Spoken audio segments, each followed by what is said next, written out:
3, 2, 1.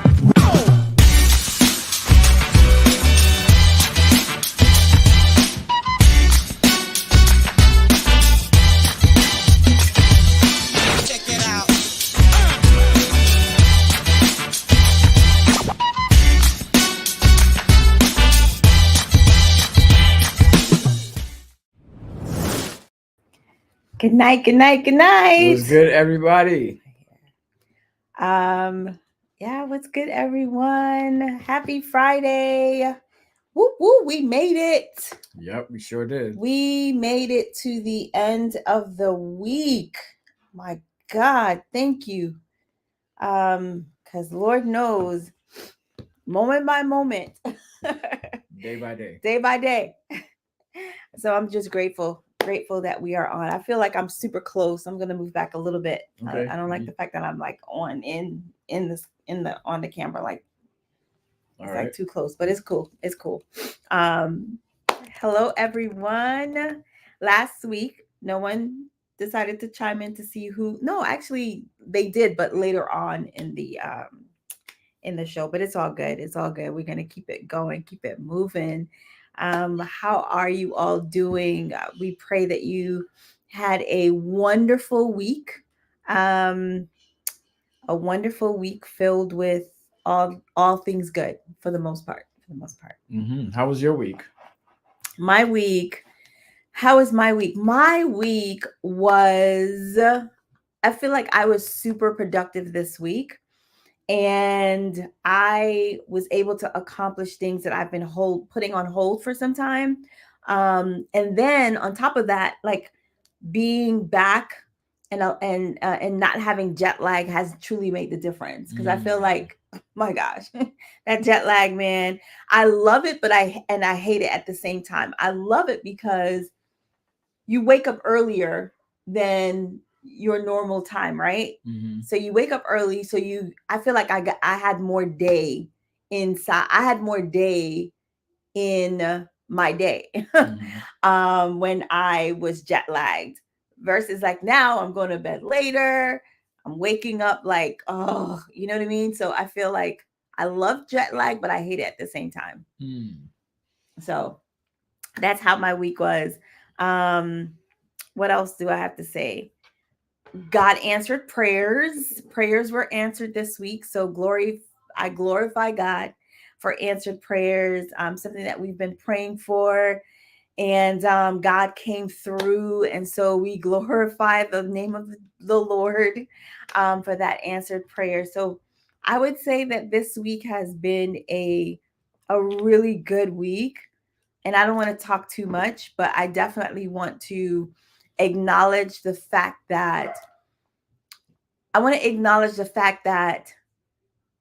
in this spiritual walk that I'm probably for the very first time on a different kind of level, I'm experiencing true surrender to God. Wow.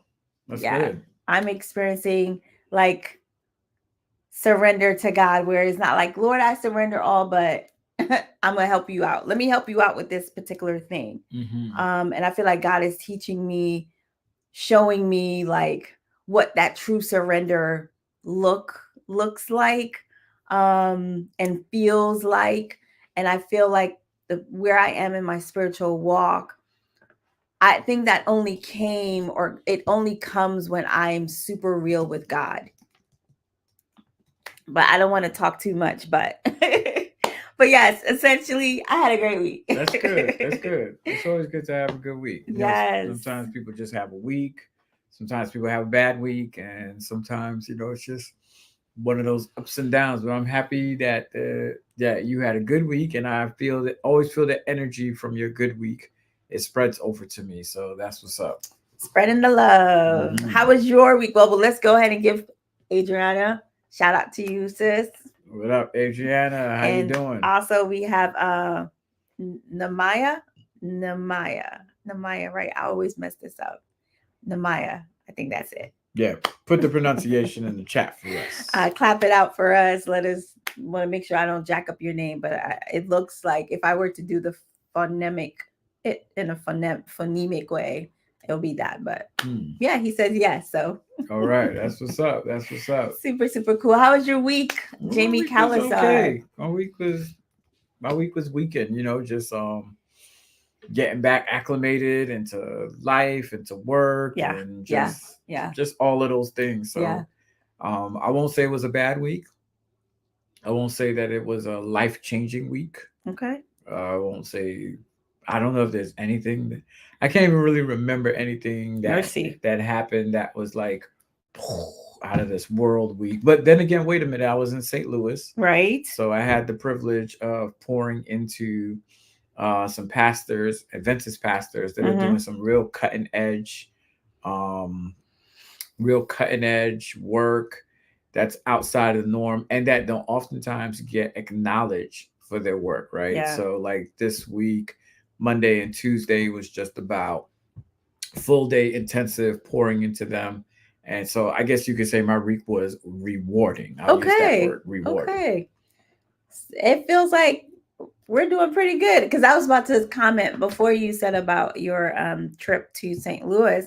I was actually going to say, like I think it's a true reflection of the spiritual walk, right? Like Mm-hmm. sometimes you are here and then other times you feel like you're here, the ebbs and flow of life and just recognizing that it's okay. Sometimes some of us are here, some of us are not. Mm-hmm. But just accepting the journey and that essentially that God is with us. So Yeah. yeah, yeah, truly, truly, truly blessed.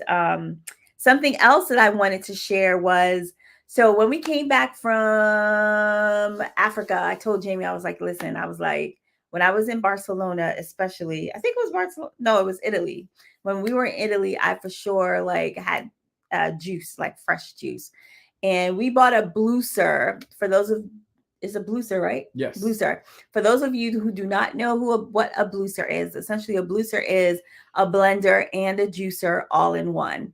So with the same machine, you can do both. You can juice and then you can blend up your blend into making smoothies or whatever.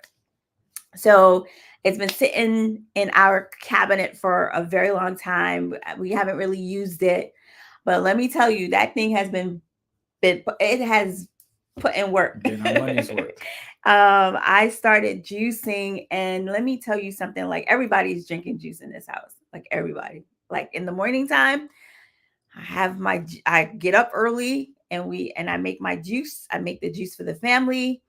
I do sometimes fruit and vegetable combinations. Sometimes I'll do vegetable, which more than likely not they don't really like.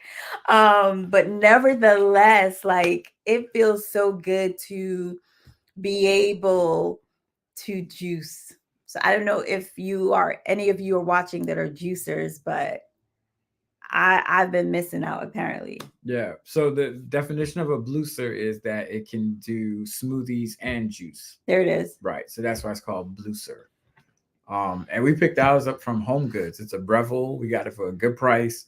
So don't sleep on Home Goods.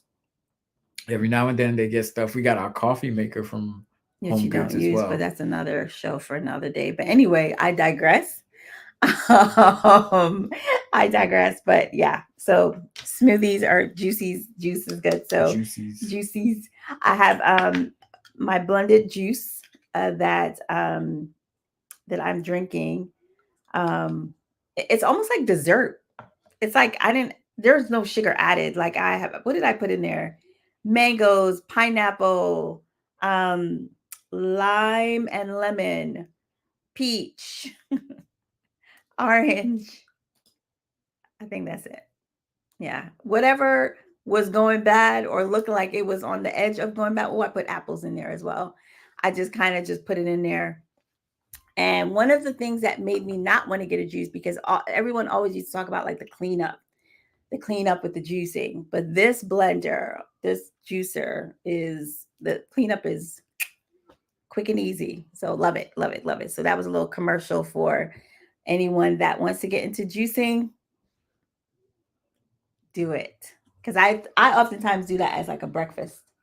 Like it's like my breakfast. Yeah, it with the holds you down in the vegetable. day, and Mm-hmm. towards the midday, you're gonna need something else to keep you going. Yeah, yeah, but super, super good. Well, we hope that everyone uh had a good week.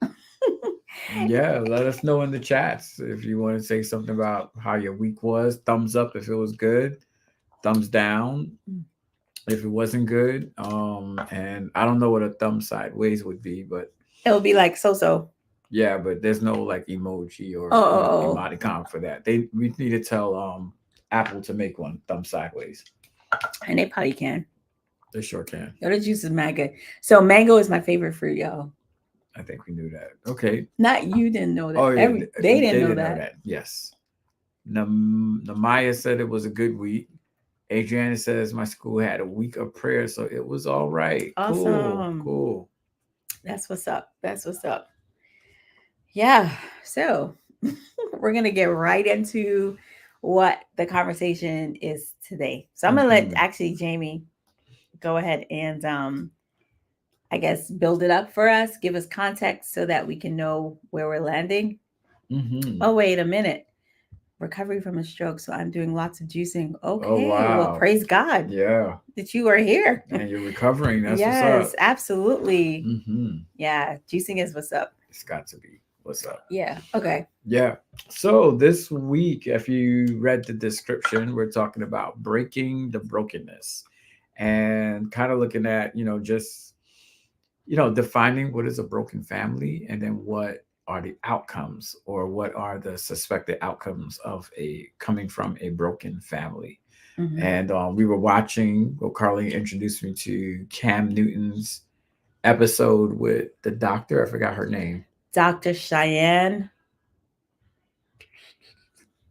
I was Baker? No, it's not Baker. No, Baker doesn't sound familiar. Dr. Cheyenne. Mm, mm, mm, mm. It's okay. I don't remember, but I'm gonna Dr. find out. I'm Cheyenne, gonna we'll find put out. the link in our video. But in this episode, how you doing, Marissa? In this episode, Cam Newton and her were going back and forth, and some of the things that stood out to me were the conversation. Really that conversation about high functioning male Mercy. versus high. What did he say? High value male versus a high functional or functioning male. Like I've never actually differentiated the two, but I think that's a conversation for another time. Like, what's the difference between Bryant. Sorry. okay, Shania Bryant, Cheyenne. Cheyenne Bryant. Nevertheless, you'll find it, and his episodes are like 2 hours long, but they cover a lot, and it's got 1.4 million views. Yeah. And I think at one part of the conversation, they started talking about what constitutes a broken home and the cycle and that sort of stuff. So I'll let you jump in right So there. before you get to that, I actually wanted to talk, but let's talk about first what you mentioned when he talked about a high functioning man versus a high value man. Yeah. A man that's highly valued and the difference between the two. So what would you consider and you guys can chime in as well, what would you consider a high functioning male? I What think would that look like for me, what does that look like for you? my immediate definition would be high functioning means they can juggle more than one thing. They're doing well at whatever they're doing, and that they don't get flustered easily. Mm-hmm. And even if it's more than one thing, they can execute.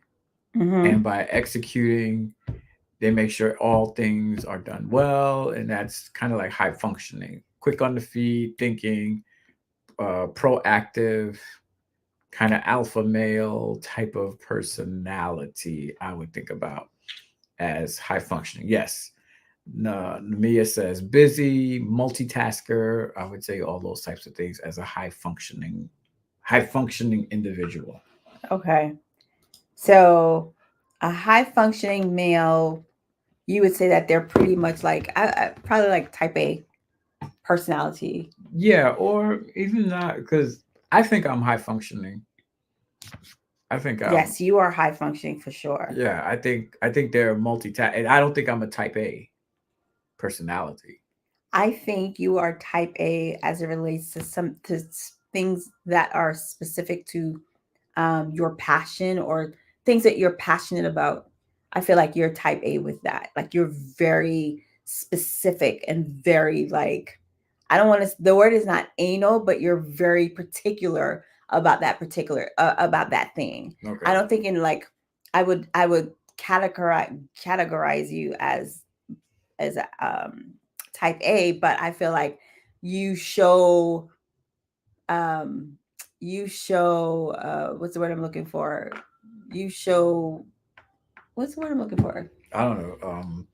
Care, interest, No, no, or no. You just show different. I don't know. There's a word. It sounds like Carrie always. It sounds like playing charades. on But you have my Maya said intentional, or yeah, I know you what have I know what I factors want. or these criterias of sorts that has the type A, but it's specific to Certain things. certain things. Right. Yeah, yeah. Happy Sabbath, Saba. Yes, I think that is what a type A, but I feel like a high functioning man probably looks like a manager or CEO or someone that's like in charge of people. Mm-hmm. They can pretty much hold a lot. So on the other side, let's talk about a male that is high value. Right. I don't know what a high value male is. I don't know if that's a male that's rich, or I have no clue what a high value male is. So let's talk about it a little bit, or even you guys chime in. He says, Namaya says, valued, purpose driven. Purpose driven. I think that I wonder if he's referring to high value or high functioning. I would say high value would be purpose driven. Okay. I feel like to be a high value male, you have to be highly functioning. So it says traits of a high value man. This is according to Break the Cycle. It says that confidence and self assurance, emotional intelligence and empathy, purpose and ambition, integrity and reliability. That is a high value man. He's successful, he's likable, he's respected, he's confident, an attractive man. He has a clear purpose in life and achieves his goals to get there. He's always learning to better himself emotionally, mentally, and physically. Got you. So what's more, and I think according to the Desired. episode, the was he saying that a high valued man is more desired than a high functioning? Yes. Makes sense though, right? Mm-hmm. Right? I guess so. Like I think it relates to also women in the same way, that there are high functioning women that are super busy with things and whatever, and then there are women who are what society considers high value, Mm-hmm. right? Mm-hmm. And so um, we are not single. I wonder, for those that are single that are watching, do you prefer a high value male or female, or a high functioning male or female? Ah man, I think I'd go for. I don't know. I don't know. I really don't know, because for me, high functioning people seem like they're very busy and they don't have time, Mm-hmm. because they're multitasking. They're Mm-hmm. very focused on what they're doing, and I think high functioning people really value the quality of work that they do. So in Mm-hmm. order to value that, you have to be almost fully invested in everything that you do, right? And I agree with what was said, that high functional can equal burnout and That's fatigue. true. That's true. So a highly valued person sounds like they have it together. They don't have to do multiple things, and they have the time to be able to be invested in a relationship. Mm-hmm. Yeah. Yeah. I would say I would definitely go with high value. I think maybe um, most women will go with a man that's high value, um, because he comes with a certain swag, right? He comes with, um,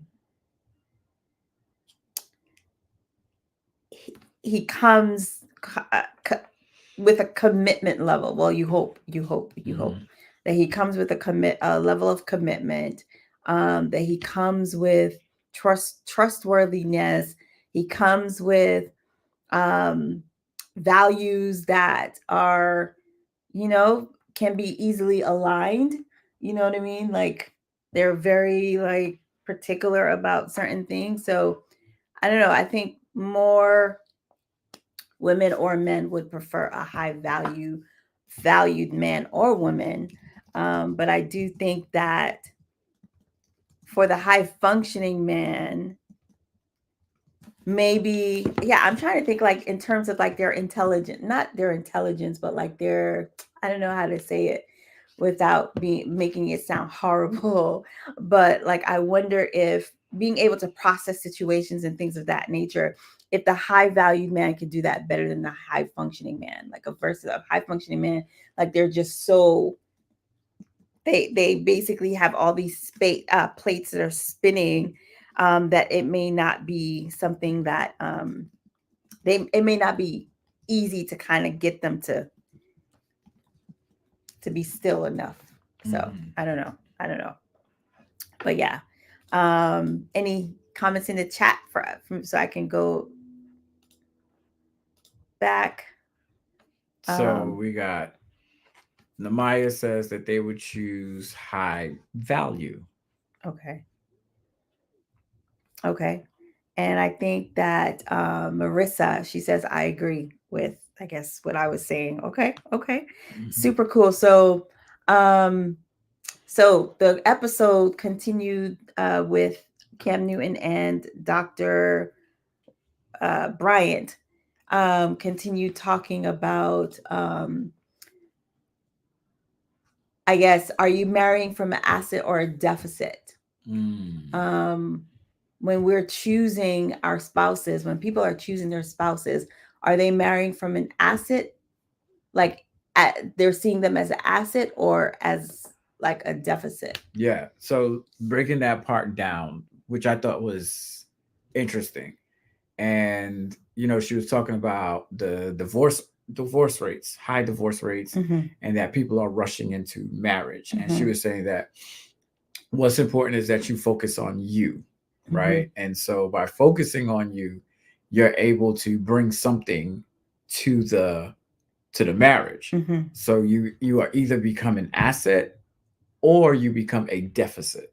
Mm. So she says that a lot of marriages are breaking up because most people are coming into a marriage at a deficit rather than being an asset. And so when you're a deficit, she says that usually that's what happens when you rush into it because you really don't know who you are and what you bring to the table.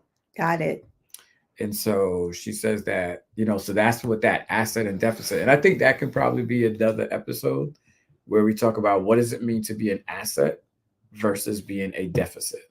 I think we could talk about it like we could touch on it now. Okay. A little bit of, what does that mean? Yeah.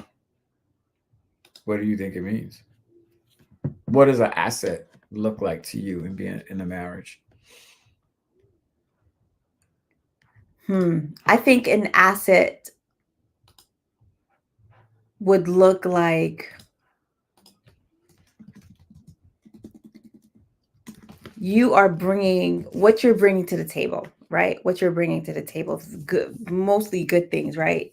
Um, when we're talking about marriage, like your core values, your beliefs, um, how you see the world or how you view the world, um, and how you view yourself and this person in the world. I think that is what truly makes someone an asset. um, when there's partnership, when they believe in true partnership, um, when they believe in um, this is okay. An asset for me would be a man that is healed or continuing the healing journey, right? Because there's so many parts of us that are broken, whether it's childhood trauma or different things that we've experienced in life. And someone who's healing or on the journey to healing and being whole, and presenting themselves as whole and not as, a deficit of sorts. I don't Hmm. know. No, I think I agree. I think for us, like in our marriage, right, we both came with things that complemented each other and added value, Mm-hmm. right? So it wasn't like I came with nothing or you came with nothing and I had to take what I have and add to it. You know, like how sometimes we talk about in some marriages, you don't, when we counsel people, we say like, you don't want to have to be a parent to the person you're marrying. Yeah. And I think that's when you come with the deficit, Mm-hmm. right? Like if I have to tell you, wake up, we need to read the Bible, or you need to do this, or you need to do that, where I'm like parenting you, I think that's when you are a deficit Yeah. to the marriage. When you're an asset, you bring, like you said, and like the chat said, your whole self, you're adding to it, and you bring qualities and characteristics that make it better being together, rather than coming at from a deficit. So like what would you say a deficit Mm-hmm. would be? So Jordan has a question here too. So do you want to talk about deficit or you want to talk about Jordan's question? Let's talk about Jordan's question. All right. Hey, So Jordan. how does socioeconomics play into the definition of a high value man or a high value woman? It's a good question, Jordan. I think, I think that socioeconomics can either play a good role or a bad role, right? Like, ooh, dinner. Um, Okay. so I think sometimes if you come from a poor socioeconomic background, that can sometimes force you to have to work harder and to be high functioning Mm-hmm. in order to pull yourself out of poverty or pull yourself out of like a bad situation. Mm-hmm. That's what I think. I think to a definition of a high value or high, you know, or woman, it can go both ways because if you come from like a bad socioeconomic background, that can play into how you view yourself. Because I think high value people have a have a high self esteem or positive self esteem, Mm-hmm. right? So sometimes you can your background you could be like Viola Davis. Mm-hmm. I think you read her book, right? Or you listened Mm-hmm. to it. And you're talking about how she came from poverty Mm-hmm. and how she used that her story to turn her into who she is today. Mm-hmm. And then there's some people I'm assuming who may have had the same situation as Viola Davis, but somehow, some way, they may not have valued themselves enough to pursue something better. Mm-hmm. I'm just rambling on. I don't know. I think that I think that can you go back to the question because I'm still I think that a person who is high valued, more than likely they are at the top of the game. Like they are at the top of their whatever it is. Um or working towards that or working towards that that peak or whatever it is. I think that how does it play into how does a high value man or woman play into the socioeconomic piece?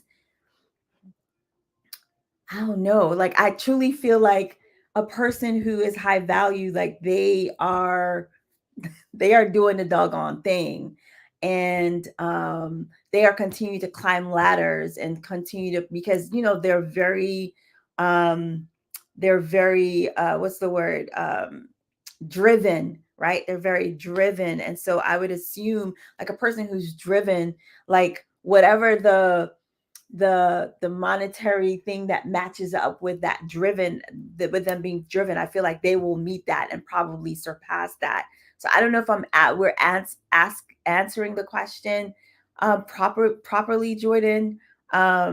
But yeah, I think it plays a huge bit into it, because I feel like value, sometimes people value you based off of how much money you have versus a wealth of knowledge, right? But I'm going to assume that someone who is high value, they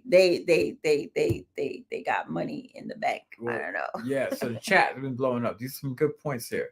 Humans are valuable just because they live. They aren't resources. That's how corporations look at us, not how we should relate to one another. Mm, I like that. So here Jordan is saying this now. For example, can you work two minimum wage jobs and have strong. strong values and be considered a high value person? I think so. I think you can still be considered a high value person because, That's a like, great question, yeah, Jordan. because the emphasis, because I think we're looking at value as in the sense of dollars and cents, right? But value can also be looked at in the sense of the fact that you're doing two minimum wage jobs. I figure that you are also high functioning. Like, I don't think value has to always be translated in dollars and cents. That a person can be high valued if they're just holding things together, if they're just managing things. Like, that's a I take for example, like, my dad or a lot of people that I grew up in my family who held down two jobs. They weren't high paying jobs. That's why they Mm-hmm. had to hold down two jobs. But I don't look at my father as a low value person, Mm-hmm. because I think his value was in his desire to want to do two jobs to provide. I think, like, yeah, the value and the characteristics of wanting to provide, wanting to do better for his family and even for himself. So I would still consider somebody working two minimum wage jobs as a high value and a high functioning person to be able to keep those things together. Yes, but I think it. I think high value, when I think about societal thoughts about a valued person, right? Like they're not they're not content with staying in the um two Two jobs jobs. that are paying them minimum wage. I feel like they're go-getters, like they're looking for the next, thing, like this thing. These jobs um are basically uh, there to kind of to catapult them into something greater and something bigger.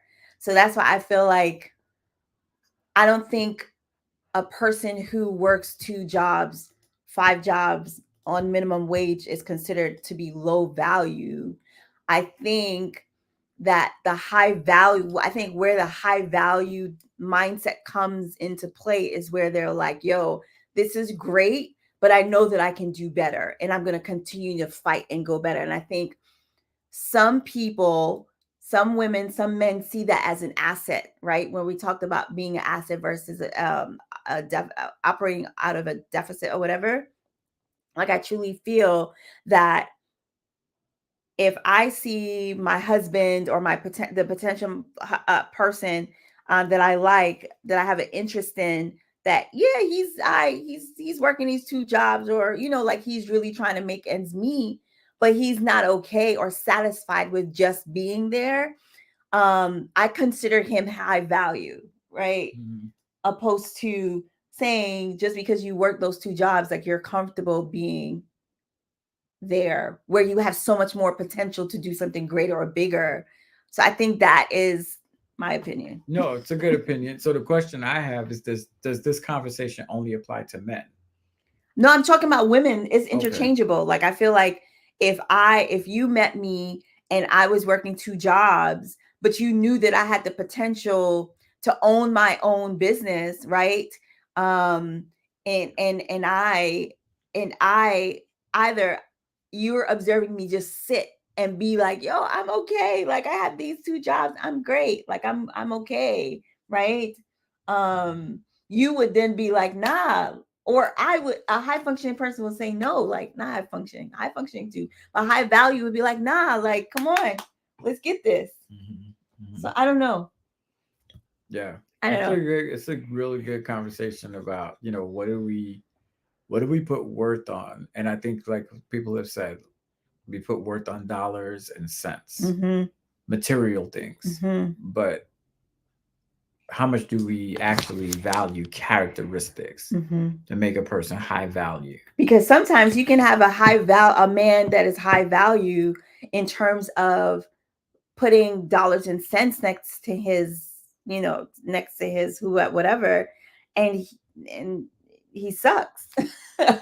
You know what I mean? Like it sucks being with him because he's just so focused on um so focused on this thing, or wanting so much to be driven that he completely abandons, or you feel neglected because he's always kind of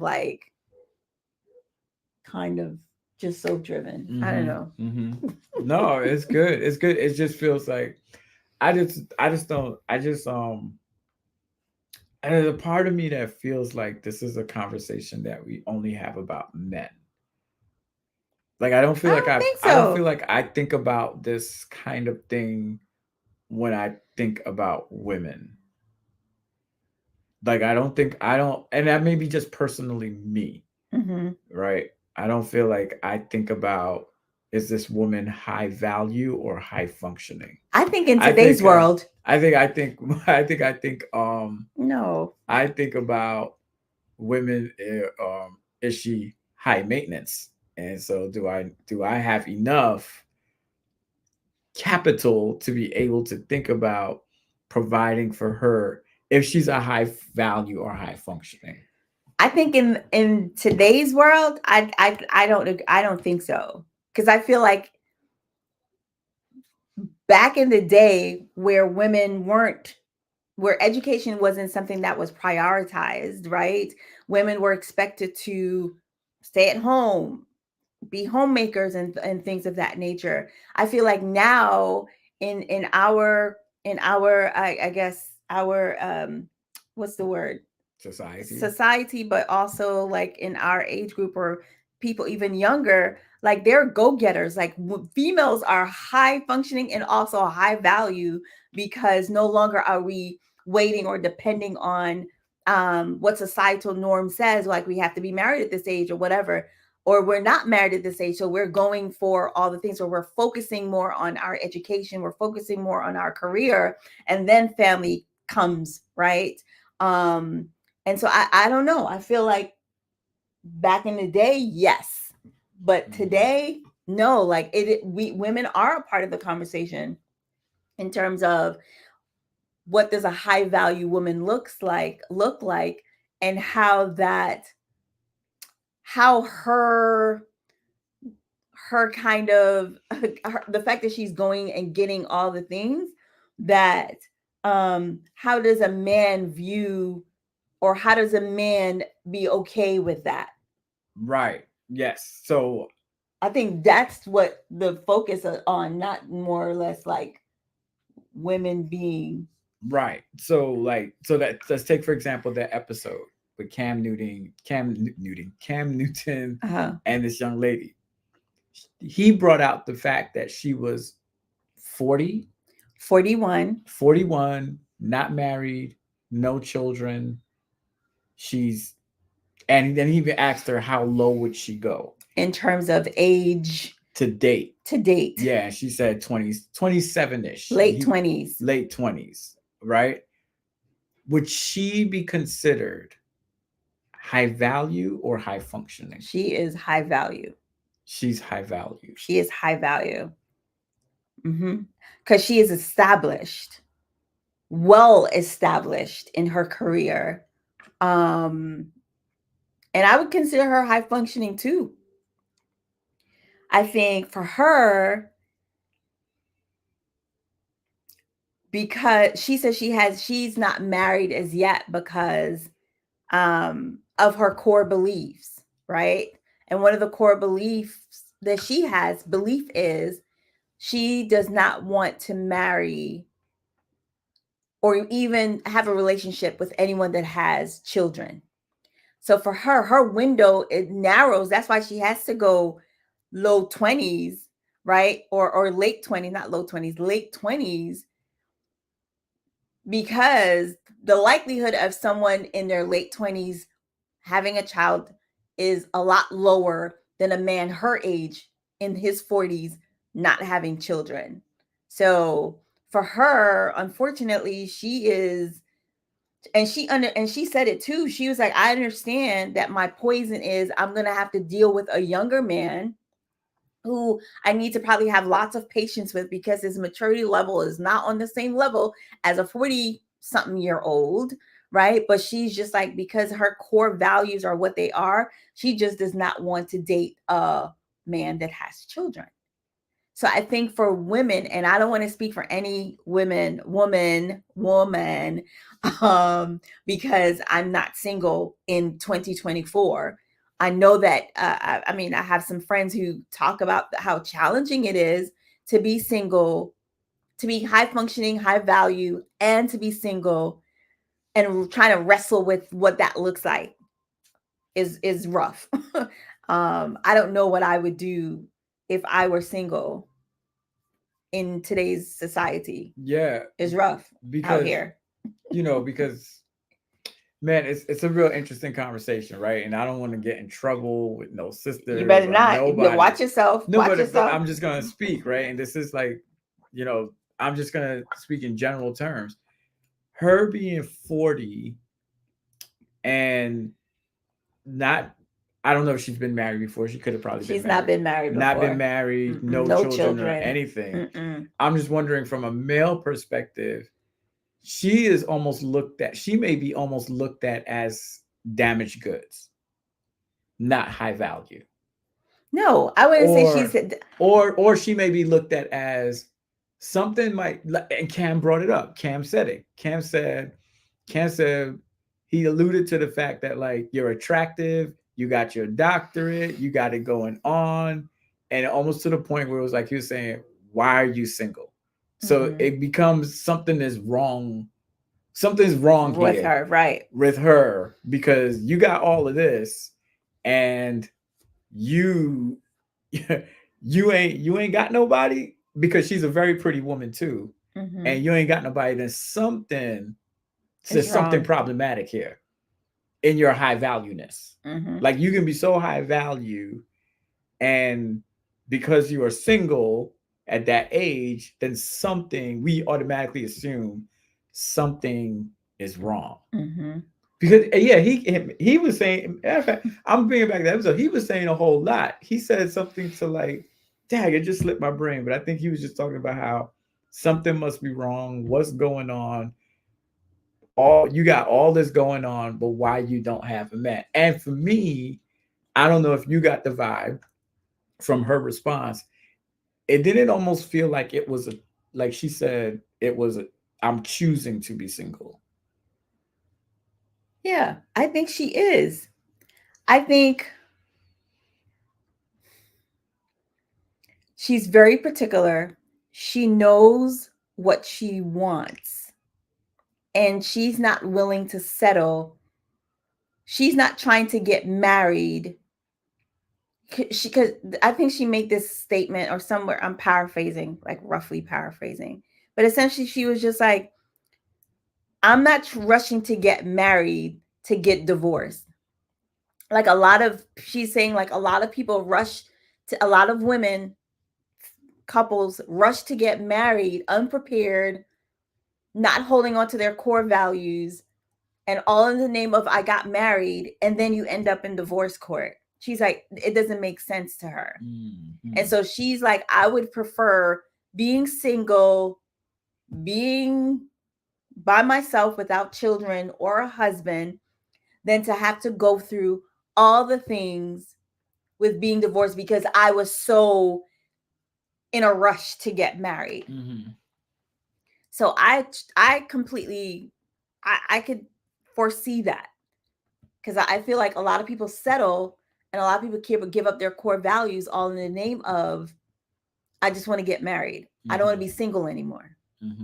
And that's societal pressure. And that's societal pressure. And yes, she's an only, or she's considered an anomaly, or something is wrong with her, but nothing's wrong with her. She's just very particular. And I don't think society should look at her or force her to get married or want to get married to someone who can be detrimental to her down the road. Or she's really adamant. She's like, I do not want to date anyone with children. She's like, absolutely, I can make the choice to date someone with children. It's probably the easiest thing to do, because in the 40s, of course, there are going to be more than likely men who have children, whether older or younger. And she's just like, I just don't want to. And I feel like that is perfectly okay. Right. Yeah, it's absolutely okay. It's her desire, it's her choice, right? And she has a right to decide how it is. Versus on the flip side, you have Cam Newton, who's got 8 babies for different baby mamas, and he refuses. Not well. We didn't know. He didn't say he refuses to get married. He's not marrying his baby mamas. No, he is not. But he did say. Now, this is where I thought he was contradictory, because he said my desire to get married is higher than my fear of getting a divorce. Yeah. And I felt like that was contradictory, because if you want to get married, why are you making babies with these different baby mamas? And then he says on the episode, he wants more. No, I think what he was saying was his desire to get married is here, but his fear of divorce is here. Oh, I thought it was the opposite. I thought he wants to get married, but he's because I was like, that's contradictory. That don't make no sense to me. He does not. He wants to get married, but his fear of divorce outweighs that want or that desire to get married. And so, I mean, she kind of told him off. She kind of went off and let him know, like, understand. And then he says he wants more children. He didn't say, I want to get married.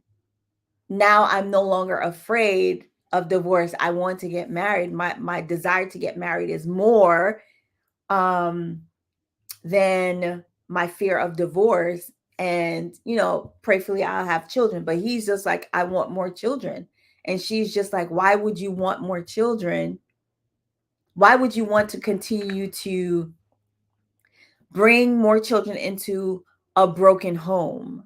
And he characterized his situation as not broken at all, because he feels as though, like, I'm a present father. I'm always there. Like, my kids live with me. So my kids do not come from a broken home. And she had to break it down for him. And I think he got it. He said he held his tongue, but I do feel that there are probably some men whose ideas are like him, whose thoughts are like him, where they feel as though, like, yeah, I can have multiple children, bring multiple children in the world, and it not being considered as a broken home. Like, what? Yeah. And I think we need to probably unpack, like, what is the solid definition of a broken home? I think the construct of the societal norm is you have a mother, a father, and a child or children. That is a whole. That's a home. And once one of those father or mother leaves, that constitutes as broken. Correct. Now, if a parent passes away, is that a broken home? Yes. Okay. Broken by death. Got you. Yeah. So um I think, to her point, she's saying just because you come, or you are you are built, just because you've built broken homes does not mean that your children also have to choose brokenness. Right. That they can look at their father and say, hey, I'm choosing different than you did because I did not like, or I do not like that. I did not, growing up, I did not appreciate having, mommy here and daddy here. Right. Yeah. To her point was that he is creating a cycle of brokenness by having all of these children with different baby mothers. And his defense to her was the fact that even though the kids are from different baby mamas, they are with me. Mm-hmm. Right. So that doesn't mean that it's broken. But she's saying that the cycle that you're creating is that you're showing or kind of giving off the image that you don't want to be with their parent. Mm-hmm. You just want to continue to just have children, and it creates this cycle in our communities of children coming from homes where an ideal parent situation is not there replicated in front of them. Yes. Yes. And it's interesting to me, and I think it's actually like a miracle when you think about children that come from broken homes choose to choose different, right? Mm-hmm. Choose different, and they choose to have a choice or a chance at a home that's whole. You know Mm-hmm. what I mean? Like, I think it's a miracle. I think it's amazing that in the brokenness that there somehow, that there's still a choice that you have to say, hey, I want different from myself, and I value relationship, I value marriage and stuff like that, and I want a chance at it. Mm-hmm. I think it's probably super dope that is something that comes out of the brokenness. Right. Right. I think like for all of us, and I appreciate the point that she made that all of us in some way or form or shape, we're all broken. Mm-hmm. Something traumatic, something in our life. The older you are, Mm-hmm. probably the more breaks you've had, or you are experienced, or you're acknowledging that you've experienced. But in this, but it's what you do with your brokenness, right? And so it's, do you heal from it and try to prevent others from it, from going through it as well, or are you still scarred by it and then you Mm. try to break others, right? Mercy. And so it's all about like what you do with your brokenness, right? Do you, Mm-hmm. and for some of us, we don't find the time to even do the therapy or the work to acknowledge like, That's right. yo, I'm a common denominator, man. Yeah. Like this stuff is a cycle with me. Where did it begin? How do I end it? And I think that's the point that she was alluding to, Cam, is that, what are we doing as people Mm-hmm. to right our wrongs, or to even like, even for me and Caitlin and Amber, there are decisions that I've made in my youth or my younger days or my young adult that I'm not proud of. But Mm-hmm. there are also good decisions that I made too. Mm-hmm. And I feel like our job or my job is to point out the good and the bad, but to help them make better decisions. Mm-hmm. Even with good decisions I've made, how can they make a better decision than that one? So Yeah. it's not also always necessarily, you know, I made this bad decision when I was younger, but you know, don't do this. But also too, like I made some good choices, Mm-hmm. career path, and different types of things. But here's how you can do what I did. I want you to do it better than Better. me Mm-hmm. and more efficient. Yeah. Yeah. I think you were saying something, and it just like a thought just came into my brain. I'm trying to remember what it was that you said specifically. Um, Dang, what was it? You said about the brokenness. What else did you say? It was right on the top of my head. Brokenness. um, making better decisions, bad decisions, good decisions? Oh, thank you. I think for those of us that come from homes that are broken, it is so important for us to do the work. Like there has to be work that is done um, to not only make it better for ourselves and how we view the world and how we view others, but more so if we have children, for us to also be um, operating from healed spaces opposed to broken spaces. Because I know that um, I couldn't imagine being the woman that I am today without doing the work. I feel as though I would probably be disgruntled. I would probably be um toxic and super like I would probably be super mean.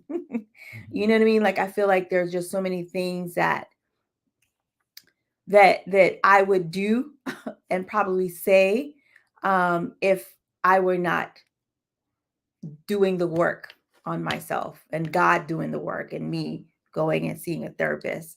So I think that's just super important um, in this thing called life. And especially when you're walking with someone like a spouse, um, that brokenness sometimes can sometimes rear its head in our relationships. And if we're not careful to kind of like identify it and say, hey, ugh, okay, I see that thing. I know where it's from, or I kind of sort of know where it's from. I'm acknowledging it. And now I'm going to try to figure out how I can, do the work to make this thing better.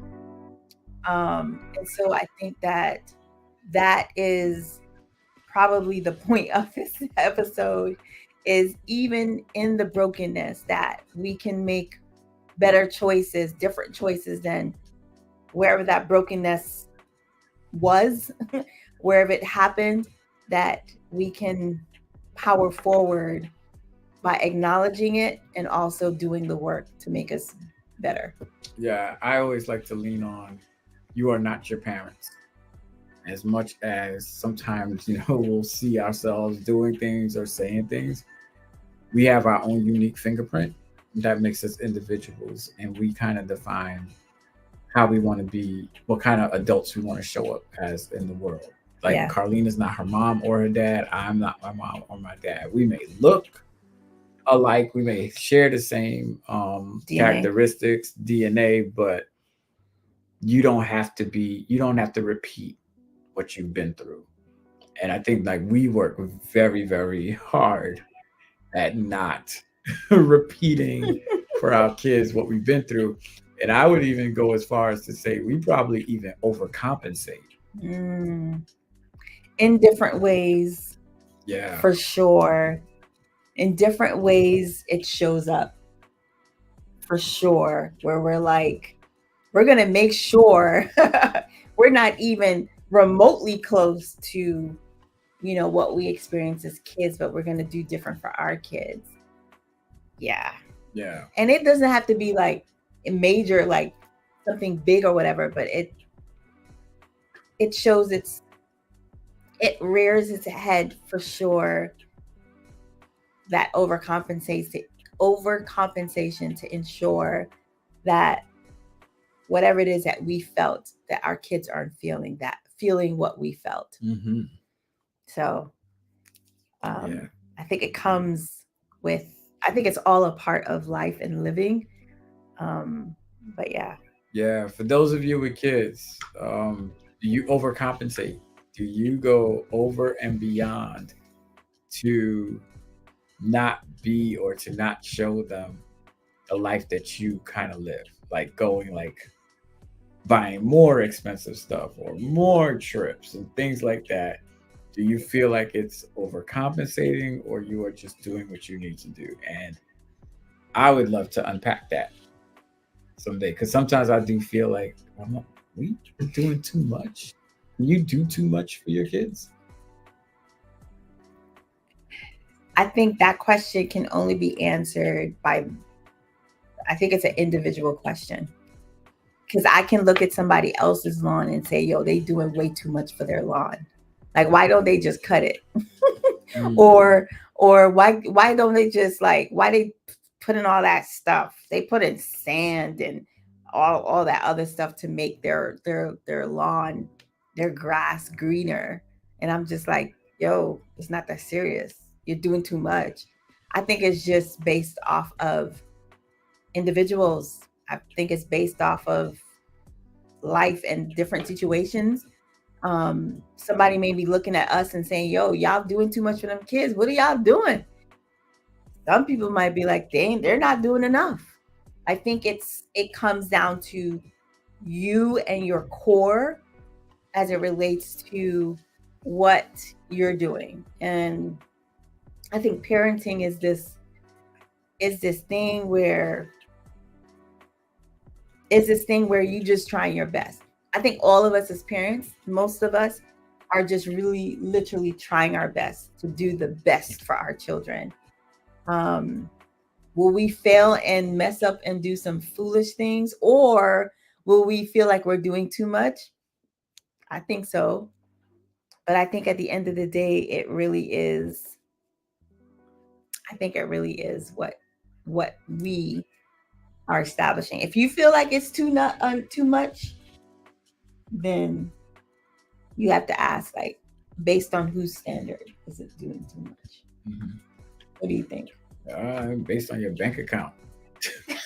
That's what you need to base it on. Facts.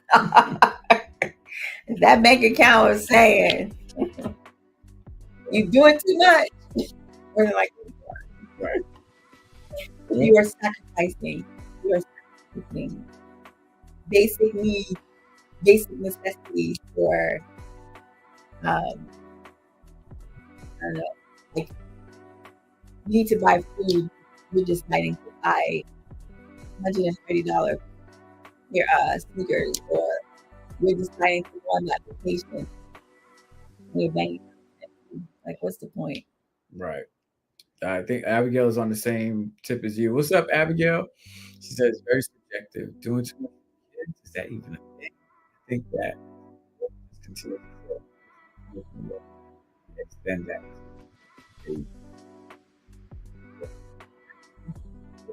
I'd like to unpack it sometime. Yeah, I'd like to. The word is like overcompensating.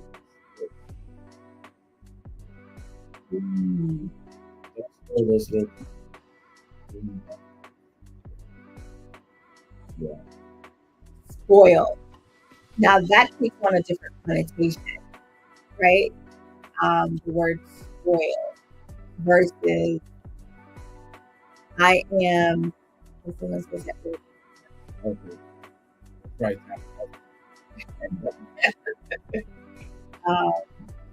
So yeah, maybe that's another conversation for another day where we can kind of unpack that a little bit more, because I do feel that there's a line. There's a line between your child is spoiled, and I was thinking today, like they are unaware of their privilege, and they do not have considerations for other people because they feel like they're so privileged that, you know, like it almost feels like we're expected to do this or be here or do that, right? Versus I see it as a blessing that I have this opportunity, right? I feel like that's where them lines get crossed. So I get it. Mm-hmm. I get it. Go ahead. Yeah. That's what it is. That's what it was, the music. Oh, yeah. But we have been on for an hour. Oh, we have. And we're trying to do better where we only stay on for an hour. Okay. I forgot. Let me drink my juice. That's right. Spoiling is different. Trump is spoiled. And that's not doing too much for your kids. Yeah, I Yeah. agree. I think that Abigail, you and I are on the same page, girl. Where it's definitely a yeah. But yeah, so we can come back and talk about it. I don't think we'll come back next week though. Will we? I don't see why. Well, no, not next week. No, yeah, next week. We'll be back next week. Okay. 3 weeks in a row. Hey. I don't know what to do with myself because 3 weeks in a row, that means that's like, wow. It's good consistency. Check us out. 3 weeks in a row. Whoa. Okay. All right. Done. I'm Jamie. Oh, we're saying bye. Oh, let me just say thank you all for watching. We truly appreciate your love and support. I don't remember where we were, but recently, like folks were like, hey, we watch you guys. And we're like, oh my gosh, that's amazing. So I want you guys to know that we do not take it lightly. Like, it's not one of those things where our heads get bigger or we feel like, I don't know, but we truly appreciate the love, the support, especially those that have been hanging with us for like years. The other day, really quickly, the memory, you know how Facebook pops up the memory? Mm-hmm. And it was like a video of something we talked about. And I was just like, oh my gosh, we were talking in 2020. It's 2024. Mm-hmm. So we've been on this platform for about 4 years. OMG. But we're truly appreciative of all of you chiming in, talking, keeping it real with us, and just being a part of this space. We do not take it lightly. We love you guys. We hope that you guys have a wonderful weekend, a wonderful Sabbath for those of you who keep the Sabbath, and a wonderful weekend for those who are just weekenders. But talk to you guys next week. Oh, okay. Yep. And so this is okay. And watch the rebroadcast. Oh yeah, and share it if you want to. Mm-hmm. I don't know, maybe. But this is Carlene. This is Jamie. Peace. 3, 2, 1.